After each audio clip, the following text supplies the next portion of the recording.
Hi, this is Anna Drummond sitting with Stephanie as my helpie today. Hi, Stephanie, how are you? I'm good. What brings you in today? Well, I have been recently struggling with, I guess with men in general and seeking after their attention.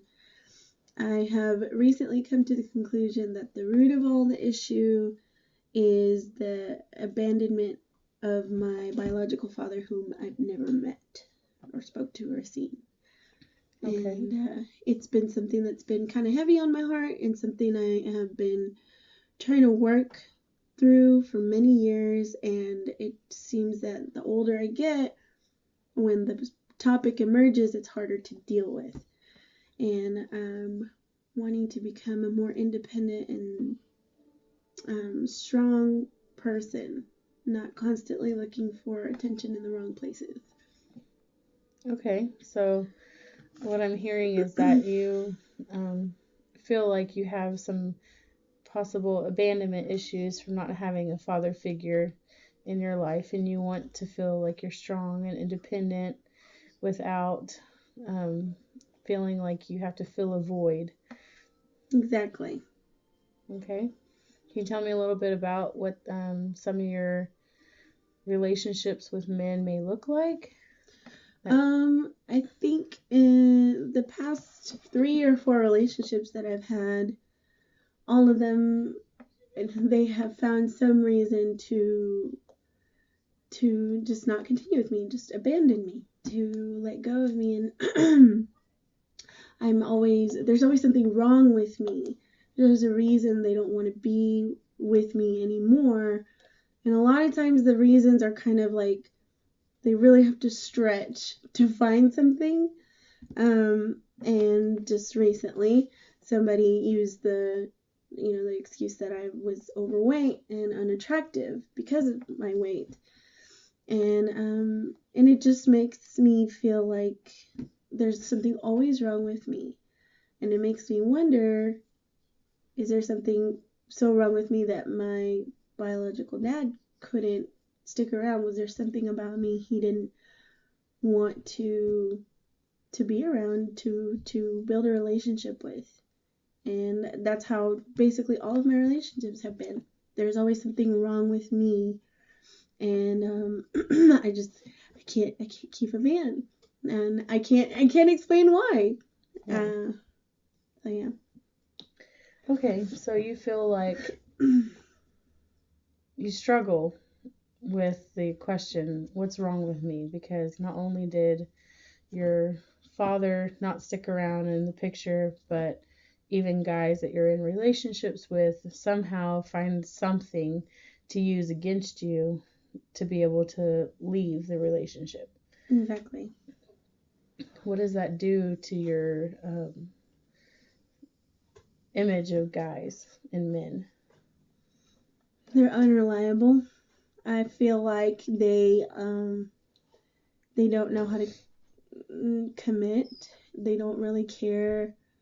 They're not very considerate of what I feel or care about taking care of me. Because when I'm in a relationship with a man, I usually go the distance to make them happy, and really hope that they would reciprocate all of that. And in the long run, I just don't trust guys anymore. I don't trust men, and I have just have convinced myself that there's really no man that it really exists to be what I need them to be, which is, a provider, protector, supporter, and a lover too, just somebody who I can be a companion with and romantic with. And there just has been a lot of I just don't feel like I am lovable for men. I feel like I'm just kind of always going to just be the friend or the go-to person, just very temporary. Or, in the past it's been like a one night stand or something like that. And it makes me feel like there's just not really any hope for any kind of long-term relationship, which I've never had before. Okay, so you feel somewhat hopeless in the sense of finding a man because you feel like they're unreliable because men haven't been stable enough for you to hold a relationship. Mm-hmm. So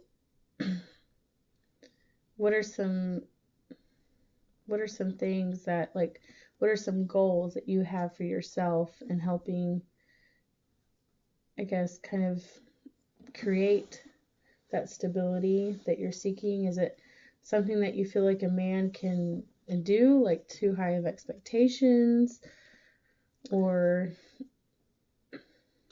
I mean, I've gone through a lot of different, self-building activities. I've gone on different spiritual retreats. I've gone to conferences, and I'll have moments where I feel like I'm getting things together, that things are getting better for me. And then I'll have just nights or moments, where I self-reflect, and it gets to the point where I just realize, that I'm missing that a lot all the time. And it's almost like going into survival mode where I'm just, taking whatever I can get, knowing in my mind, I know that it's not going to last, that I've never been with anybody longer than 3 months. And 26 years old, never been with anybody longer than that. And I feel like when things are going good with a man, it's because they're about to end.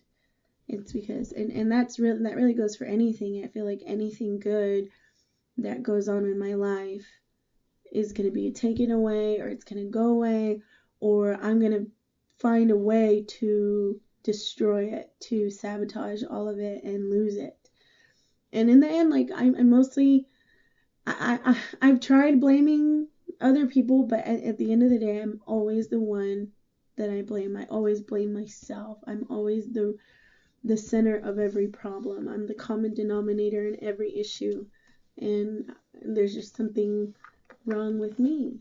That's what I truly believe. There's something deeply wrong with me, and it doesn't ever come out until I start showing very vulnerable feelings towards whether it be a man or something that I find very, like,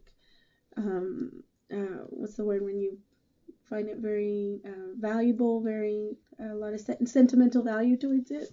mm-hmm. So I feel like I'm afraid to open up sometimes, and it's because I'm afraid of opening up that some of my relationships don't last because they feel like I'm not interested. I am afraid to really plunge into a relationship with somebody because I just know that they're not going to be able to love how I love, or love me the way I really want to be loved.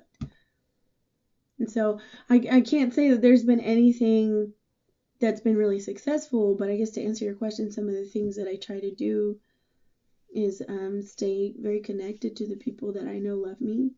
I have an older brother who loves me in his own, unique way.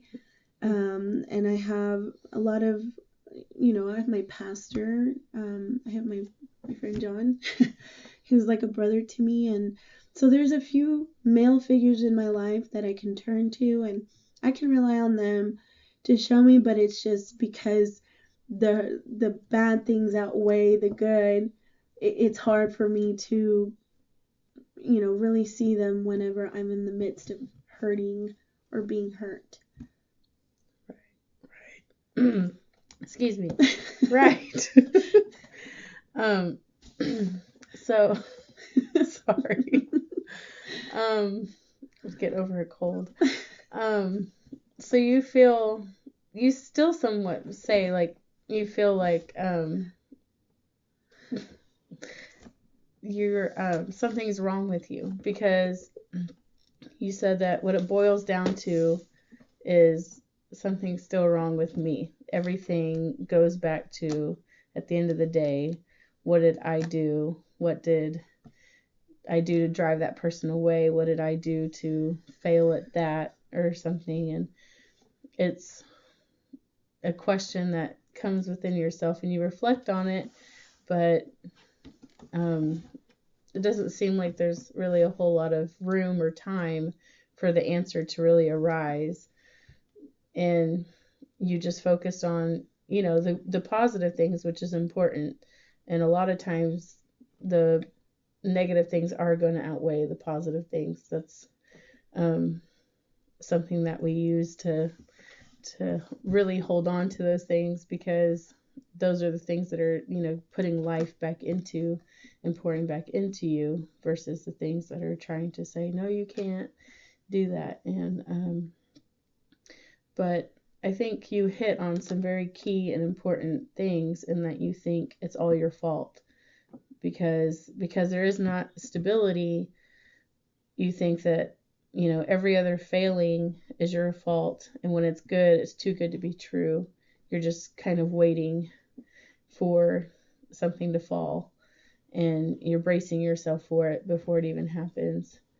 And I want to encourage you that it's not intended to be that way. But I think there may be something that we can work on as a goal, but I wouldn't necessarily say there's something wrong with you. I think we all just have things that we need to work on to be better.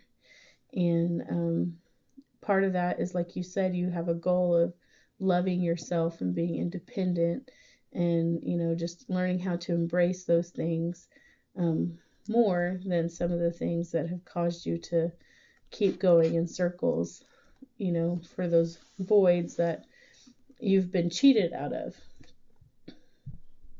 Does that make sense, or Yes. does it seem right? Yes. Okay. Awesome. Well, I appreciate you coming in, Stephanie. I want to talk to you more about this, but I guess we'll just save it for next week and just keep thinking about different things, and we'll go from there, okay? Okay. Thank you. Thank you.